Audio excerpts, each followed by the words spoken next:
تو بہرحال اس خندق کو کراس نہیں کر سکتا تھا. بہرحال ایک شخص تھا عمر ابن عبد ود، یہ عرب کا ایک مشہور جو سمجھ لیں کہ آپ جنگجو انسان تھا. اس کے بارے میں مشہور تھا کہ یہ 100 آدمیوں سے اکیلا لڑ سکتا ہے، اتنی تیز یہ تلوار چلاتا تھا. اور یہ کسی میدان جنگ میں کبھی اس کو مات نہیں ہوئی تھی، جب بھی کسی سے لڑا اس نے اس کو قتل کیا. اور یہ یعنی 90 سال اس وقت اس کی عمر ہو چکی ہوئی تھی. یہ بھی مشرکین عرب کی طرف سے مسلمانوں کے لیے کے خلاف لڑنے کے لیے آیا. اس نے جو ہے وہ اپنے گھوڑے کو جو ہے وہ ایڑی لگائی اور خندق پھلانگ کے دوسری طرف آ گیا. اب آ کے وہ للکار رہے کہ کوئی ہے آ کے میرا مقابلہ کرے. کسی کی جرت نہیں ہوئی کہ وہ شخص کے سامنے آئے، کیونکہ اس شخص کے سامنے آنے کا مطلب موت تھا. 3 دفعہ اس نے للکارا. نبی صلی اللہ علیہ وسلم کے صحابہ میں سے صرف سیدنا علی تھے جنہوں نے 3 دفعہ اٹھ کے اس کا مقابلہ کرنے کے لیے چیلنج کو قبول کیا، لیکن 3 دفعہ نبی صلی اللہ علیہ وسلم نے ان کو ہاتھ سے پکڑ کے بٹھا دیا کہ تم نے نہیں اٹھنا. ظاہر ہے وہ سیدنا علی کی ایک فضیلت باقی لوگوں کے اوپر ظاہر کرنی تھی کہ یہ اتنی دلیری دکھا رہا ہے، اور کوئی شخص نہیں اٹھا. 3 دفعہ سیدنا علی اٹھے لیکن نبی صلی اللہ علیہ وسلم نے بازو سے پکڑ کے بٹھا دیا. اب سیدنا علی کوئی اپنی بہادری کی وجہ سے نہیں اٹھ رہے تھے، ان کی جو اندر جو ایک پیشن اور ایمان کا لیول تھا نا، وہ یہ تقاضا کرتا تھا کہ ایسی کی تیسی اس کی. تو بہرحال 3 دفعہ بھی جب اس نے کہا تو نبی صلی اللہ علیہ وآلہ وسلم نے سیدنا علی کو یعنی روانہ کیا. اور سیدنا علی کی اس وقت آپ دیکھ لیں عمر کتنی تھی، آلموسٹ 28 سال، 27 یا 28 سال عمر تھی.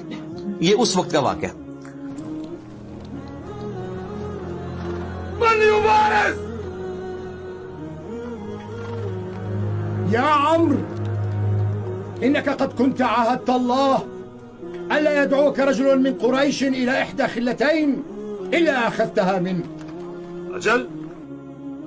تو اب وہ جب سامنے آیا تو سیدنا علی کے جو والد تھے ابو طالب، ان کے ساتھ اس کی دوستی تھی عمر ابن عبد ود کی. اور اس نے کہا کہ یار تو کیوں میرے ہاتھوں مرنا چاہتا ہے، تو کسی اور کو بھیجو، میں تمہارے ساتھ لڑائی نہیں کروں گا. تو سیدنا علی نے کہا کہ نہیں میں تیار ہوں، جب تم نے چیلنج کیا تو میں مقابلے کے لیے آ گیا ہوں. تو اس نے کہا کہ میں ہر شخص کو جو ہے نا وہ 3 دفعہ مہلت دیتا ہوں اس حوالے سے کہ وہ اپنی 3 کوئی موت سے پہلے خواہشات کا اظہار کر دے، کیونکہ اس نے مرنا تو ہے میرے ہاتھوں، تو 3 خواہشات کا اظہار کر سکتا ہے، تو میں اس کی 3 خواہشات پوری کر دوں.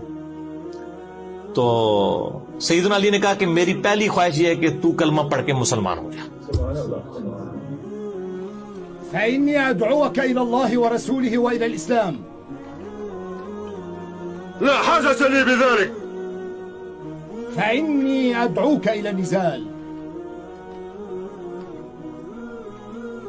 لما يا ابن أخي؟ فوالله ما أحب أن أقتلك. لكني والله أحب أن أقتلك.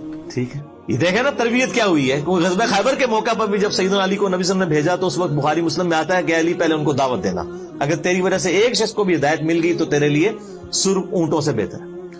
تو عمر ابن عبد ود نے کہا کہ نہیں میں تو ایمان تو نہیں قبول کروں گا. تو دوسرا سیدنا علی نے کہا کہ دوسری میری خواہش یہ ہے کہ تم لوگ واپس چلے جاؤ، کیوں لڑائی کے اوپر آمادہ ہوتے ہو اور اپنے آپ کو بھی مشکل میں ڈالا ہوا ہے، ہمیں بھی مشکل میں ڈالا ہے، واپس چلے جاؤ. تو اس نے کہا ہم تو لڑنے کے لیے آئے، واپس کیوں جائیں.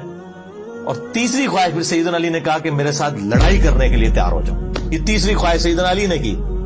ٹھیک ہے، تو بہرحال ایک وار کے اندر ہی اس کا کام تمام کر دیا سیدنا علی رضی اللہ تعالیٰ عنہ نے، اور اس کو جہنم واصل کر دیا عمر ابن عبد ود کو. یہ بہت بڑا ایک واقعہ تھا، اور اس کی اتنی ڈیٹرس پڑی مشرکین عرب کے اوپر کہ ان کے پاؤں پھر لڑکھڑا گئے، پھر کسی نے جرت نہیں کی دوبارہ خندق کو کراس کرنے کی. کیونکہ ظاہر ہے جب ان کا سب سے بڑا جرنیل جس کے اوپر ان کو مان تھا تو وہ ایک 27 سال کے لڑکے کے ہاتھوں مارا جاتا ہے، ظاہر ایک ینگ ایج کا بندہ.